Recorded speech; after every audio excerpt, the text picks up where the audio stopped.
Full automation is based on the idea that, if surplus is extracted from labor, there can be little to no exploitation in a society where the production of value lies in the hands of machines. Currently, more than half of the world's jobs could be easily automated and leave many free of the slavery that is work, while also increasing production. Of course, people would still need money to live. Hence why UBI, an income guaranteed to each and every adult citizens that could allow them to live without a wage. UBI would be accumulated through heavy taxation of the rich, and it wouldn't be a replacement for welfare, but rather an addition. UBI would also be an amazing source of sustainment to allow political and artistic organization of the working class, given the significant increase in freedom, allowing the formation of a more conscious, revolutionary society. The idea that the bourgeoisie would allow any sort of meaningful UBI to happen is hilarious. The best thing that will ever happen with UBI is that it will be enough money to keep people uncomfortable but not homeless, which isn't nothing, but at a certain point it just becomes a bribe to the lower classes to not revolt, not something a leftist project should be built around.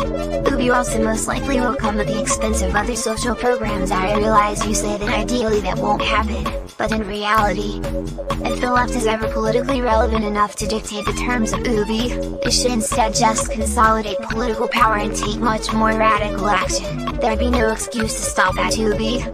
Karl Marx actually supported free trade and elimination of protectionism to accelerate the dialectical shift from capitalism to socialism. Indeed, from a Marxist perspective, Donald Trump can be seen as a petty bourgeois nationalist. Those who know Marx would rather consider Trump to be a decelerationist force.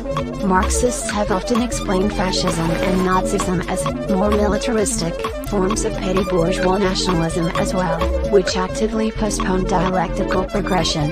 This is accomplished by restricting international trade. Both fascism, i.e. Hitler, Mussolini, as well as right-wing populism, i.e. Brexit, Donald Trump, etc., promote economic nationalism, a form of state capitalism, as opposed to free market capitalism, that undermines international worker solidarity and encourages workers to support their class enemies in the name of national/racial/ethnic solidarity.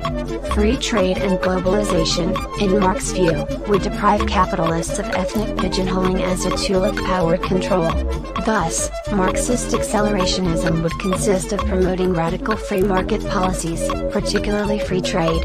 Conversely, economic nationalism, and Keynesianism, would ensure that capitalism could not collapse from its own contradiction.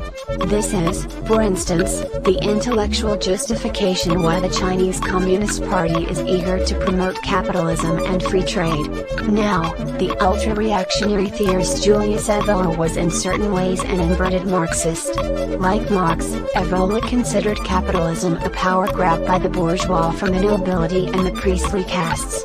And again, like Marx, he viewed the dialectical progression towards socialism as inevitable.